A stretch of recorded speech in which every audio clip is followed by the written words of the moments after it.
बिस्मिल्लाहिर्रहमानिर्रहीम। अस्सलाम वालेकुम। प्रोग्राम है कश्मीर मैगज़ीन, मैं हूँ यासिर रहमान।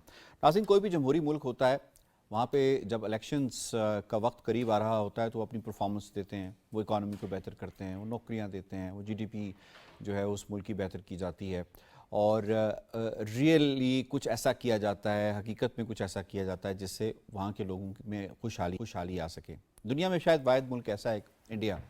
जैसे ही इलेक्शंस करीब आते हैं तो वो उनका रुख हमारी एलओसी की जानिब होता है, उनका रुख बॉर्डर की जानिब होता है, उनका रुख पाकिस्तान की जानिब होता है। वो कभी हमें बॉलीवुड की फिल्म्स जो हैं वो दिखाते हैं, सर्जिकल स्ट्राइक के सो कॉल्ड नाम से, स्ट्राइक 2.0 और इस तरह से वो दिखाते हैं। फिर जब पकड़े जाते हैं तो उसके बाद फिर वो द टी वॉज फैंटास्टिक भी कहते हैं। लेकिन इसके साथ साथ वो डॉक्टर राहत इंदौरी ने एक बड़े ज़बरदस्त शेर पढ़ा था। इसी के मिस्दाक जो हम अगली बात करने वाले हैं वो है कि क्या सरहदों पर तनाव है, क्या कहीं कोई चुनाव है क्या। तो ये बिल्कुल एग्जैक्टली ये बात सादिक आती है नरेंद्र मोदी के हवाले से, उस फाशिस्ट रजीम के हवाले से जो वो कर रहे हैं। एलओसी पे एक मरतबा फिर हिंदुस्तानी फ़ौज ने सीज़ फायर एग्रीमेंट की वायलेशन की 2003 में तय पाया था पाकिस्तान और इंडिया के माबैन। उसके बाद हमने पिछले 1-1.5 साल के अंदर देखा कि काफ़ी हद तक बेहतरी आई थी। लेकिन जैसे जैसे वक्त गुजरता जा रहा है, इलेक्शंस करीब आते जा रहे हैं, नरेंद्र मोदी का जो विजिट था अमेरिका का, उसमें भी अपनी इकॉनमी को ठीक करने से ज़्यादा जो फोकस था वो था कि पाकिस्तान को कैसे अंडरमाइन किया जाए, पाकिस्तान को कैसे डिमोनाइज किया जाए, पाकिस्तान को कैसे बदनाम किया जाए। और उनकी जो जॉइंट प्रेस कॉन्फ्रेंस थी वो इस बात का सबूत है कि हिंदुस्तान अगर ताल्लुकात अमेरिका के साथ बढ़ाना चाहता है तो वो पाकिस्तान की कॉस्ट पे बढ़ाना चाहता है। और यही वजह है कि जैसे ही नरेंद्र मोदी वहां पे था, इसकी जॉइंट प्रेस कॉन्फ्रेंस हुई, साथ ही हिंदुस्तानी फौज ने एलओसी के ऊपर सीज फायर की वायलेशंस की। वहां पे जो चरवाहे हैं, इस तरफ भी गांव बसते हैं, उस तरफ भी गांव होते हैं, यहां पे भी कश्मीरी, उस तरफ भी कश्मीरी हैं, तो उनके ऊपर बिला इश्तियाल फायरिंग की गई हिंदुस्तानी फौज की जानिब से, जिसके नतीजे में 4 अफराद इनिशियली जख्मी हुए, 2 शहीद हो गए और 2 अभी भी शदीद जख्मी हैं। ये लोग कौन हैं? ये आइडेंटिफाइड हैं। इंडिया की जानिब से जो उनका पुराना रिटोरिक है, उन्होंने कॉपी पेस्ट करके अपने पास रखा होता है कि जैसे ही कुछ ऐसा सिलसिला होता है वो कहते हैं जी घुस बैठिए थे, हमने इन्हें मारने की जो है वो कोशिश की और हमने इनको रोका इसके अंदर। तो इनका जरा हम आपको नाम भी बता देते हैं जिनको ये घुस बैठिए कहते हैं। ये आज़ाद कश्मीर के रिहायशी हैं और एक का नाम है उबैद कयूम, 22 साल ये नौजवान था। मोहम्मद कासिम साहब 55 साल इनकी उम्र थी। इन दोनों को शहीद कर दिया गया है। अब यहाँ पे मुख्तलिफ सवाल उभरते हैं कि ऐसे वक्त के अंदर जब नरेंद्र मोदी अमेरिका में था तो क्या इसको हम आइसोलेशन में देख सकते हैं? क्या जो नरेंद्र मोदी यानी भारत का और अमेरिका का फ्यूचर के अंदर इश्तराक है, इसको हम इस तनाजुर में देख सकते हैं कि आगे कुछ बड़ा होने वाला है? आगे खित्ते के अंदर कश्मीर को एक बैटल फील्ड के तौर पर इस्तेमाल किया जाने लगा है? इस पर जरा बात कर लेंगे अपने पैनलिस्ट से और ये जानने की कोशिश कि हिंदुस्तान क्या यहीं रुक जाएगा या मजीद इसको आगे बढ़ाने की कोशिश करेगा। सबसे पहले पैनलिस्ट से तारुफ करवा देते हैं। आज हमें स्टूडियोज में ज्वाइन किया है बैरिस्टर सुंदस मलिक साहबा ने, नामवर वकील हैं और ह्यूमन राइट्स की जब वायलेशंस होती हैं उसके खिलाफ आवाज़ उठाने की बड़ी अथॉरिटी समझी जाती हैं। अब्दुल हमीद लोन साहब सीनियर तजियाकार हैं, सीनियर हुर्रियत रहनुमा भी हैं, बहुत बहुत शुक्रिया। और हमें स्काइप के जरिए ज्वाइन कर रहे हैं डॉक्टर हामिद खान अलमशरकी साहब, सीनियर तजियाकार हैं, इंटरनेशनल उमूर के ऊपर बड़ी महारत रखते हैं। इससे पहले मैं सवालों का आगाज करूं, एक रिपोर्ट आपको दिखाते हैं। भारत ने एक बार फिर एलओसी पर बिला इश्तियाल फायरिंग की, जिसके नतीजे में 2 शहरी शहीद जबकि 2 शदीद जख्मी हो गए। वाकयात का तसलसल मुलाहिजा हो। भारतीय वजीर आजम नरेंद्र मोदी अमेरिका के स्टेट विजिट पर जाते हैं। अमेरिका और भारत पाकिस्तान के खिलाफ जहर उगलते हैं। हिंदू इंतहा पसंदी के चैंपियन मोदी को पहलू में बिठाकर बाइडन इंतजामिया दीगर ममालिक को अखलाकियात के दर्स देती है और इसके फौरन बाद भारत एलओसी पर इश्तियाल अंगेजी शुरू कर देता है। पाकिस्तान ने हमेशा एक जिम्मेदार रियासत होने का सबूत दिया। भारत की रेशा के जवाब में भी हमेशा वकार का मुजाहरा किया गया, लेकिन भारत व अमेरिका की इस हरकत के सियासी, इलाकाई और बैनुल अक़वामी मकासद हैं। मकबूजा कश्मीर पर अपने नाजायज तसल्लुत को जायज साबित करने और जद्दोजहद आजादी को कुचलने के लिए भारत खुली दरिंदगी पर उतर आया है। भारत का अगर ये ज़ोम है कि वो अमेरिका के साथ मिलकर कुछ बड़ा कर सकता है तो ये उसकी भूल है। हिंदू इंतहा पसंदी के मर्ज में मुब्तला मोदी सरकार अगर पाकिस्तान के खिलाफ किसी मुहिम जोई की मुर्तकिब होती है तो इसे 27 फरवरी 2019 को याद रखना चाहिए। चाहिए।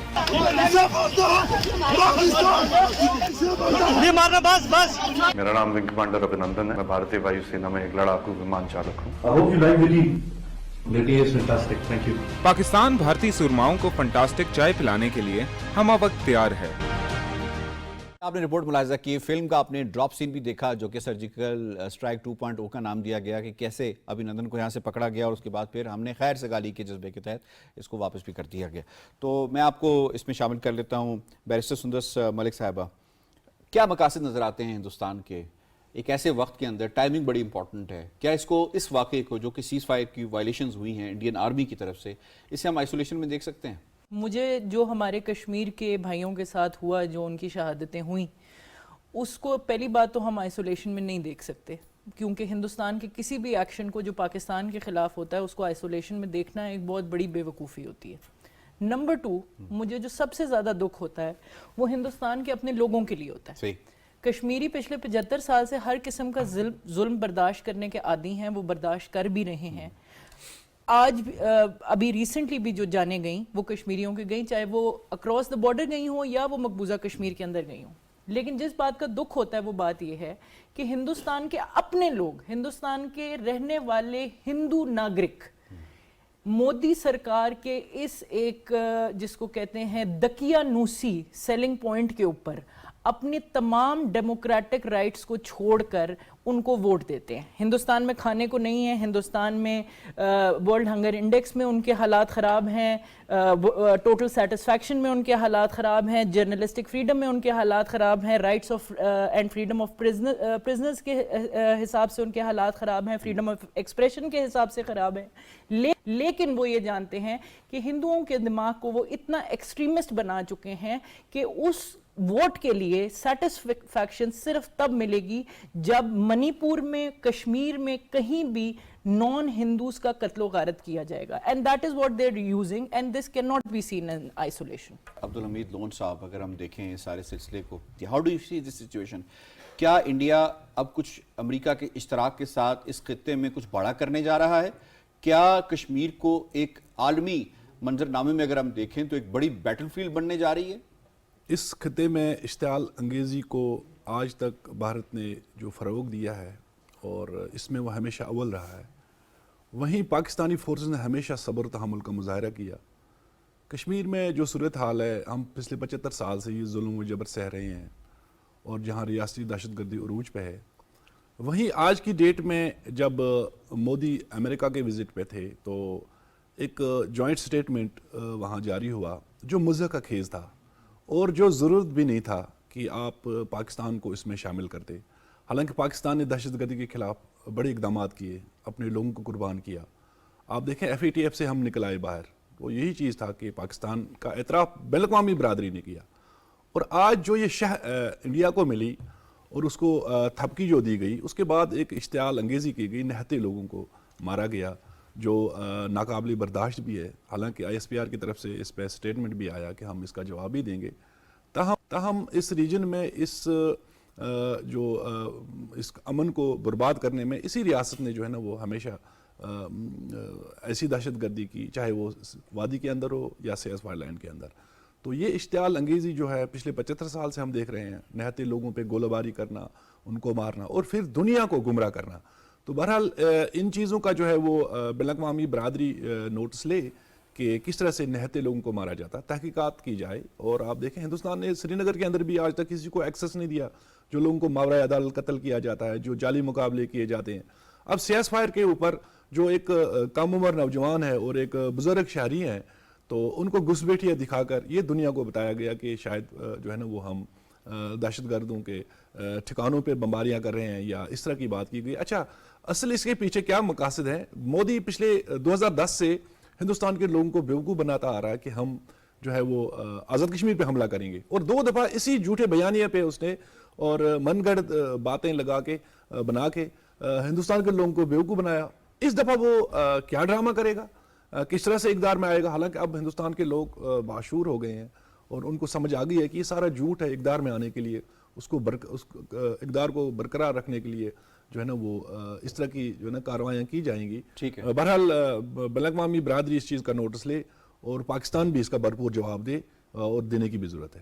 پاکستان نے تو جو ان کا چارجی افیئر تھا لا کے شدید احتجاج بھی کیا اور اس واقعے کی شدید مذمت کی ہے دفتر خارجہ میں. ڈاکٹر صاحب میں آپ کو اس میں شامل کرتا ہوں. ڈاکٹر صاحب جو خطے کی صورتحال اب بدل رہی ہے، ایسے لگ رہا ہے کہ ہم دوبارہ بلاک سسٹمز کی طرف جا رہے ہیں. کیا اس واقعے کو ہمیں آئسولیشن میں دیکھنا چاہیے یا اس واقعے کے اور بھی مثمرات رہیں گے؟ بھارت کے اندر یہ پہلا موقع ہے کہ پچھلے 7-8 سال میں مودی کی جو پبلک پاپولیرٹی ہے وہ بہت نیچے جا رہی ہے. اس کی وجہ مہنگائی، بے روزگاری اور دوسرے مسائل تھے. ہم نے دیکھا کہ ابھی یو پی میں وہ جس طرح بری طرح الیکشن بھی ہار. تیسری بات یہ ہے کہ اگر ہم دنیا کے اس وقت منظرنامے کا دیکھیں، کریں تو بہرحال جو انڈیا امریکہ کی شے سے جو انڈیا اپنے آپ کو طاقتور سمجھ رہا ہے اور چائنا کے برابر کھڑا کیا جا رہا ہے، تو بالکل دنیا ایک بار پھر بدقسمتی سے ملٹی بلاک سسٹم کی طرف جا رہی ہے. کولڈ وار ڈیزائن جو ہے وہ ایک نئے انداز سے ایمرج ہوتا نظر آ رہا ہے. پاکستان کی کوشش یہی ہونی چاہیے کہ اس میں خود کو غیر جانبدار رکھے، لیکن وہیں پر پاکستان کسی بھی امریکن ہیجمنی کا حصہ نہیں بننا چاہتا، نہ ان کی ہیجمنی کو ایکسپٹ کرے گا. اب بات یہ ہے کہ پاکستان کے پاس بڑی لیمیٹڈ چوائسز ہیں، اور پاکستان کے پاس سب سے اہم بات یہ ہم اپنا جو چائنا کے ساتھ جو بلاک ہے، چائنا کے ساتھ جو ہمارے تعلقات ہیں، ان کو مزید اس کو ہم اسٹریٹجک ریلیشن میں بدلیں. اس کی آپ آئندہ آنے والے دنوں میں اب آپ دیکھیے گا، دیکھیں پاکستان کا جہاں اکنامیکل کوریڈور کی بات ہو رہی، چائنا کے ساتھ باقی ریلیشنز کی بات ہو رہی، اسی طرح اب اسٹریٹجک ریلیشنز کی بات بھی پاکستان کی چائنا کے ساتھ ہونا اور اس کے اوپر دنیا کو بتانا بڑا ضروری ہے کہ لائن آف کنٹرول کے اوپر اگر کوئی وائلیشن ہوتی ہے تو لائن آف ایکچوئل کنٹرول کے اوپر بھی وائلیشن ہوگی. پاکستان اور چائنا جو ہیں ان کو یہ ایک مشترکہ میسج دینا دنیا کو بڑا ضروری ہے کہ آپ جہاں یوکرائن کا محاذ کھلا ہوا ہے، سوڈان میں خانہ جنگی ہو رہی ہے، دنیا کسی بڑے محاذ کی متحمل نہیں ہو سکتی. آپ مودی کی اقتدار کی خواہش کو پورا کرنے کے لیے کہ جی وہ ایک بار پھر تیسری بار الیکشن جیت جائے، آپ کشمیر کو یا کشمیریوں کے خون سے خولی نہیں کھیلنے دے سکتے. ہم نے دیکھا کہ پاکستان نے سیز فائر کے اوپر بھی یا کہیں پر بھی وائلیشن ہوتی ہے، پاکستان اس میں تحمل کا مظاہرہ کرتا ہے. میں نے خود سیز فائر کا 1-2 بار دورہ کیا ہے، تو وہ یہی ہمارے جو جوان ہیں، جو فوجی ہیں اور آفیسرز ہیں، وہ کہتے ہیں ہمارے پاس بڑی لمیٹڈ آپشن ہوتی ہے. We only have to target a specific post اور اینی ٹارگیٹس. ہم پبلکلی ہم کسی کو ٹارگیٹ نہیں کر سکتے، دوسری طرف بھی ہمارے بھائی آباد ہیں. تو اس حوالے سے جو انڈیا کی اسٹریٹجی ہے وہ پاکستان کو آئسولیٹ کرنے کی ہے، لیکن پاکستان کے پاس بڑے کھلے آپشن ہیں. Pakistan is not in isolation. Pakistan have open options to combat and to make a strategic alliance with China and give a solid message to American and Indian alliance. ہمیں دفاعی تجزیہ کار ہیں مسعود خان صاحب نے ہمیں جوائن کیا ہے. بہت بہت شکریہ مسعود صاحب، آپ نے ہمیں وقت دیا. آپ یہ فرمائیے گا کہ کیا یہ جو فاشسٹ رجیم ہے یہ ہسٹری کو ریپیٹ کر رہی ہے؟ پلوامہ ایپیسوڈ جو ان کا خود ستیہ پال ملک نے سب کچھ بتا دیا کہ پلوامہ اصل میں ڈرامہ تھا، یہ صرف پاکستان کے اوپر الزام لگانا تھا اور الیکشنز کو جیتنا تھا. کیا وہی چیز ریپیٹ ہونے جا رہی ہے؟ یہ واقعات کا ایک تسلسل ہمیں لگتا ہے یہ ایک آئسولیشن میں ایک ون آف ایک انسیڈنٹ تھا جو ہو گیا. آئسولیشن میں تو ایسا کبھی نہیں ہوا، کیونکہ آپ دیکھیں کہ جو پہلے جو سیز فائر ہوئی تھی 2003 سے لے کر 2021 تک، اور لیکن اس کے باوجود یہ تھا کہ اس دوران میں 2003 سے 2021 کے درمیان اباؤٹ 13,000 کے قریب وائلیشنز ہوئی تھی. جب یہ سیز فائر جو ابھی 2021 میں ہوئی تھی 25 فروری کو، جو ایک انڈرسٹینڈنگ درمیان میں ہوئی تھی، اس کے درمیان میں کوئی ایسا انسیڈنٹ ہوا نہیں. لیکن جب یہ ریسنٹ مودی کے وزٹ کے بعد جو ڈیولپمنٹس ہوئی ہے، جس میں ایک انڈرسٹینڈنگ ہوئی ہے بٹوین یونائٹڈ اسٹیٹس اور انڈیا میں، اور اس میں یونائٹڈ اسٹیٹس نے ان کو ایک بلینک چیک دے دیا ہے ایڈمنسٹریٹولی، سیکورٹیلی، پولیٹیکلی اور ملٹریلی کہ آپ جو کچھ کر سکتے ہیں ریجن میں کریں، ہم آپ کو انڈورس کریں گے. کیونکہ ابھی ٹائم ایسا آیا ہے کہ جی وہ انڈیا کو یوز کرنا چاہتے ہیں ٹو کنٹین چائنا، اور اس کے لیے وہ امریکہ انڈیا کو ہر لحاظ سے وہ فیسیلیٹیٹ کرنا چاہتے ہیں. تو جو وائلیشن ہوئی ہے یہ اس کی ایک انڈیکیشن ہے کہ جی یہ ہم ایسا کر سکتے ہیں، اور یہ پاس میں بھی ایسا یہ کرتے رہے ہیں. तो हम इसको आइसोलेशन मैंने देखना चाहिए, और ये हमें एक किस्म का मैसेज दे रहे हैं कि जी कि ये हो सकता है ये लंगर अभी आगे आने वाले दिनों में इसमें और भी मसूद खान साहब, ये कैसा मैसेज है कि निहत्थे लोगों के ऊपर, चरवाहों के ऊपर फायर किया जाए एक आर्मी की तरफ से? क्या ये इंडियन आर्मी ट्रिगर फ्रेंडली इस हद तक हो गई है कि जो कोई नजर आएगा उनको सामने पता भी है कि ये लोग गांव देहात में रहते हैं? एलओसी का यकीनन आपने भी उधर विजिट किया हुआ है कि बिल्कुल बीच में एक नाला है, उस तरफ भी गांव है, इस तरफ भी गांव है, दोनों रिश्तेदार आपस में कम्युनिकेट भी करते हैं एक दूसरे के साथ। तो क्या उनकी तरफ से इस तरह का जो ऑप्शन इस्तेमाल किया गया निहत्थे लोगों के ऊपर, तो हमारे पास अब क्या क्या ऑप्शंस हैं उनको कंटेन करने के लिए, रोकने के लिए, ह्यूमन राइट्स की वायलेशंस को उजागर करने के अलावा? देखें जी, बात ये है कि मेरा अपना पर्सनल बड़ा एक्सपीरियंस है। मैं कमांडर चिनाब रेंजर्स हूँ अलॉन्ग वर्किंग बाउंड्री जी। तो ये मुझे इन वायलेशंस का बखूबी इल्म है। और खासतौर पर यहाँ एलओसी की जब हम बात करते हैं, एलओसी देखिए 700 किलोमीटर लंबे एलओसी है जो गिलगित से लेके आजाद कश्मीर में ये थकू चक है गाँव है, वहां तक ये लाइन आती है। तो और इसी तरफ से नीचे फिर वर्किंग बाउंड्री है जो 193 किलोमीटर है। अब इसमें ये जो वायलेशन जब भी करते हैं, ये इंटेंशनली करते हैं जस्ट टू क्रिएट एक तो पैनिक और फियर अमंग द लोकल जो कश्मीरी से, स्पेशली हमारे साइड के जो कश्मीरी हैं जिनकी आबादी बॉर्डर के ऊपर ही है या एलओसी के ऊपर ही है। और सेकंड टाइम इस तरह की वायलेशन करके इंटरनेशनल कम्युनिटी को ये मैसेज देना चाहते हैं कि यहाँ से जो मिसक्रिएंट से जो इन्फिल्ट्रेशन हो रही थी या यहाँ से, इसलिए हमने एक ये रिएक्शन के तौर पर ऐसा किया है जस्ट टू डाइवर्ट अट्रैक्शन जो Indian illegally occupied Jammu and Kashmir में जो कश्मीरी के साथ जो मजालिम वहां पे कर रहे हैं या एल्सवेयर इन इंडिया में ह्यूमन राइट्स की वायलेशन हो रही है, उसके लिए ये चीजें हो रही हैं। ऑप्शन ये है कि पाकिस्तान देखें कि एक बहुत बड़ा जिम्मेदार मुल्क है और जो हम लोग रेस्पेक्ट कर रहे हैं, जो एग्रीमेंट जो सीज फायर की जो एक अंडरस्टैंडिंग डेवलप हुई थी 2021 दैट वाज ऑन 25 फरवरी को, हम उसको ऑनर कर रहे हैं और रेस्पेक्ट कर रहे हैं एज ए रिस्पॉन्सिबल स्टेट। लेकिन अगर ये देखें इस तरीके से चीज जब मजबूर करेंगे तो यकीनन पाकिस्तान इसका मुंह तोड़ जवाब देगा और उनको इंडिया को पता भी है कि हम क्या कुछ कर सकते हैं। ठीक है सर, आपका पॉइंट आ गया, बहुत बहुत शुक्रिया। आपने हमें जो काइनेटिक पर्सपेक्टिव है उस हवाले से बताया और दूसरे जो एंगल्स हैं उसके हवाले से भी बताया जी। एक लास्ट कमेंट आपसे चाहूँगा। अभी पुलवामा की एक मस्जिद में दौरान अजान इंडियन आर्मी ने मुअज्जिन को कहा कि जय श्री राम के नारे लगाओ, ये किस तरफ लेकर जा रहे हैं? देखिए, हिंदुस्तान कश्मीर के अंदर खौफ हिरास पैदा करना चाहता है और वो हिंदुत्व एजेंडे के तहत कश्मीर के अंदर ये डर जिस तरह से पैदा कर रहा है और जहाँ मजहबी आज़ादी भी नहीं है, और इस तरह का जो वाक़या दोहराया गया सुबह के वक्त माइक पे जय श्री राम के नारे लगवाए मस्जिद के अंदर और मस्जिद की बेहुरमती की गई। बिल्कुल इसी तरह से ये कई जगहों पे इससे पहले भी हुआ है जहां पर वंदे मातरम पढ़ाया जाता है। कश्मीरियों को खुद प्रोवोक कर रहे हैं। तो ये बिल्कुल ये हिंदुस्तान की एक जो पॉलिसी है हिंदुत्व एजेंडे की, उसके तहत ये कश्मीर के अंदर ठीक है मुसलमानों को जो है ना वो हिंदुत्व नजरिए के तहत खत्म करना चाहते हैं। पॉइंट इस हवाले से आ गया जनाब। और मजीद जो दूसरा टॉपिक है उसकी तरफ पढ़ते हैं। दूसरे टॉपिक पे हम जरा देखते हैं कि इंटरनेशनल कम्युनिटी ने बिलखुसूस जो साबिक सदर हैं अमेरिका के बराक ओबामा, उन्होंने जो इंडियन प्राइम मिनिस्टर हैं उसके विजिट को कैसे लिया।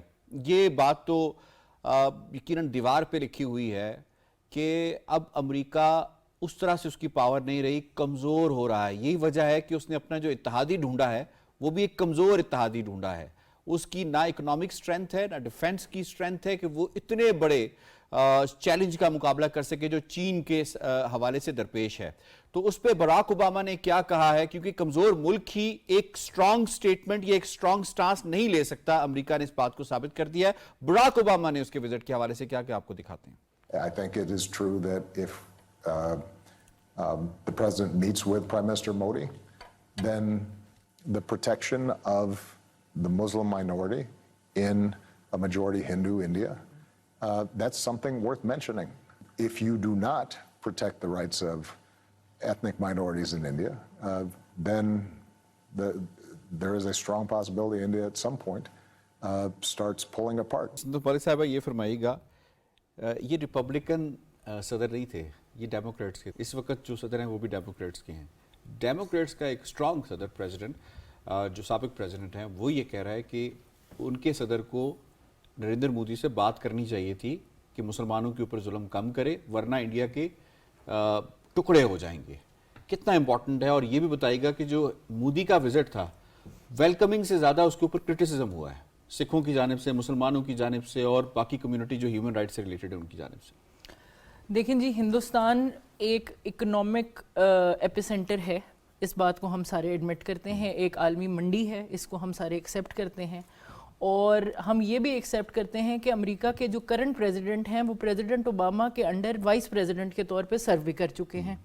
سو آئی تھنک کہ اگر بائیڈن صاحب کو یہ بات معلوم نہیں ہے کہ ہندوستان میں مسلم مائنورٹیز کے ساتھ ظلم ہو رہا ہے, بربریت ہو رہی ہے, ایسا ہو نہیں سکتا کہ ان کو یہ اس بات کی انفارمیشن نہ ہو.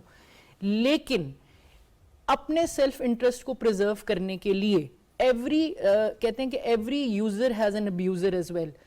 سو اور ایٹ دا ٹائم کہ جب ہندوستان کے ہندوؤں کو, ایکسٹریمسٹ کو, وہاں کی فوج کو مسلمان مائنورٹی کے خلاف استعمال کر رہا ہے, وہیں پہ امریکہ ہندوستان کا استعمال کرتے ہوئے ان کو چائنا کے آگے کھڑا کرنا چاہ رہا ہے.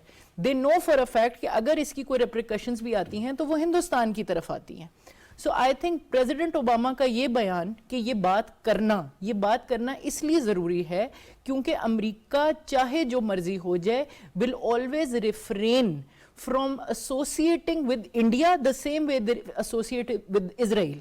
They cannot support another apartheid regime. They cannot sponsor another apartheid regime because they know for a fact کہ Democrats تو ان سے خفا ہیں ہی ہیں, ریپبلکنز بھی ایک بہت بڑی فورس ہے جس کو یہ مانے یا نہ مانے. پارلیمنٹیرینز نے ان کے خط لکھا اور اس کے اندر اپنا کنسرن شو کیا, اس کے اندر تمام مذاہب کے جو لوگ ہیں ان میں ان کا شمار ہوتا ہے. Exactly. So they know for a fact کہ یہ صرف ہندوستان کے بٹنے کی بات نہیں ہے, یہ امریکہ میں بھی ایک بڑی تعداد میں لوگوں کے درمیان بیانیے کے بٹوارے کی بات ہے کہ امریکہ being the beacon of hope and democracy and freedom of expression and everything, how can it support a regime, an apartheid regime of a president who is nothing more than a bloodthirsty Hindutva believer? So that needs to be said by Obama تاکہ democrats کو بھی protection مل سکے اور یہ بات سمجھی جا سکے کہ وہ بھی اس بات سے خائف نہیں ہے کہ مسلمانوں کے ساتھ ہندوستان میں ظلم ہو رہا ہے. ٹھیک ہے, towards the very last and یہ فرمائیے گا کہ اس سارے سلسلے کے اندر ہندوستان کا جو الگ ہو جانا ہے, اس کے ٹکڑے ہو جانا ہے, یہ تو دیوار پہ لکھی ہوئی چیز ہے, اس کو ہندوستان کو نوشتہ ہے دیوار نہیں پڑھ لینی چاہیے. اگر براک اوباما کہہ رہا ہے, ڈاکٹر سٹینٹن گریگری کہہ رہے ہیں, ان کے جو باقی پارلیمنٹیرینز ہیں وہ یہ کہہ رہے ہیں کہ وہاں پہ ظلم و ستم ہو رہا ہے, اس سے بات کرنی چاہیے. کیا یہ امریکہ کی کمزوری اور خاص طور پہ ہندوستان کا جو فیوچر ہے اس کو بیان نہیں کر رہے؟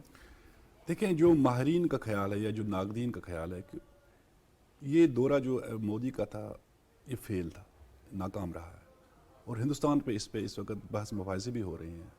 وہیں جب براک اوباما کا سٹیٹمنٹ آیا اور اس کے بعد جو 75 ممبران تھے, سینیٹرز اور کانگریس ممبران, انہوں نے جو خط لکھا اور بہت ساری چیزوں کو ظاہر کیا کہ ہندوستان کے اندر یہ صورتحال ہے جہاں انسانی حقوق, جہاں پر ڈیموکریٹک رائٹس بھی نہیں ہیں, ہیومن رائٹس نہیں ہیں, وہاں پر جو مذہبی عدم برداشت ہے اس کو ہندوتوا ایجنڈے کے تحت آگے بڑھایا جا رہا ہے. اسی طرح سے وہاں پر اقلیت کو دبایا جا رہا ہے. حالانکہ امریکہ نے اسی بندے کو ویزا نہیں دیا تھا. اور BBC کی ڈاکومنٹری آپ دیکھیں, یہ ساری چیزیں ہوتے ہوئے بھی ایک جمہوری امریکہ کو, ایک ایسے شخص کو اتنا پروٹوکول نہیں دینا چاہتا, اور یہ اس کی سبکی ہے. امریکہ اگر یہ سمجھے کہ میں ایک کمزور ریاست کو اپنا الہی بنا کے چائنا کے سامنے کھڑا کروں, یہ اس کی بیوقوفی ہے, یہ اس کا احمقانہ پن ہے. اگر وہ ایک جمہوری پسند ملک ہے, اسے ان چیزوں پہ نظر ثانی کرنی چاہیے. کشمیر میں جو صورتحال ہے کیا وہ اسے نظر نہیں آ رہی ہے؟ اس کے بعد ایک مضحکہ خیز بیان دیا گیا جس کی کوئی ضرورت ہی نہیں تھی. تو وہی ہم ہندوستان کے اندر جمہوریت کو بھی زوال پذیر دیکھ رہے ہیں, اور اس پہ بھی جہاں اس کے جو زوال کے زوال پذیر کے جو سٹیجز ہیں اس میں بھی یہی ہے کہ اب بھوک افلاس ہے وہاں پر. جہاں یہ ترقی کی بات کر رہا ہے وہاں لوگ بے روزگار بھی ہیں, اب وہاں عدلیہ پہ بھی لوگوں کو اعتماد نہیں ہے. اسی طرح سے وہاں پر جو بھی مودی پہ تنقید کرتا ہے اس کو آپ ایجنسیز فورسز کے تحت گرفتار کرتے ہیں, ان کے گھر مسمار کرتے ہیں. اور جو بین الاقوامی ایجنسیاں ہیں, چاہے وہ international democracy institute who for international institute for democracy یا جو سویڈن کی ایک ایجنسی ہے انسٹیٹیوٹ ہے اس نے بھی یہ رپورٹ دی ہے VDM انسٹیٹیوٹ کہ جمہوریت وہاں زوال پذیر ہے اور جو جمہوریت کی درجہ بندی ہے اس میں تنزلی کا درجہ دکھایا گیا ہے اقلیت کو دیوار کے ساتھ لگایا گیا. یہ صورتحال جب ہو تب امریکہ کو شکریہ ادا کرنا ہے اس طرح کا اقدام نہیں کرنا صاحب آپ کا, بیرسٹر سندس ملک صاحبہ آپ کا, اور ہمارے ساتھ رہے ڈاکٹر حامد خان, مسعود خان صاحب, آپ تمام پینلسٹ کا بہت بہت شکریہ. ڈیٹیل کے موضوعات کو آپ نے کور کیا. پروگرام کشمیر میگزین سے اتنا ہی. یاسر رحمان کو دیجیے اجازت. اللہ نگہبان.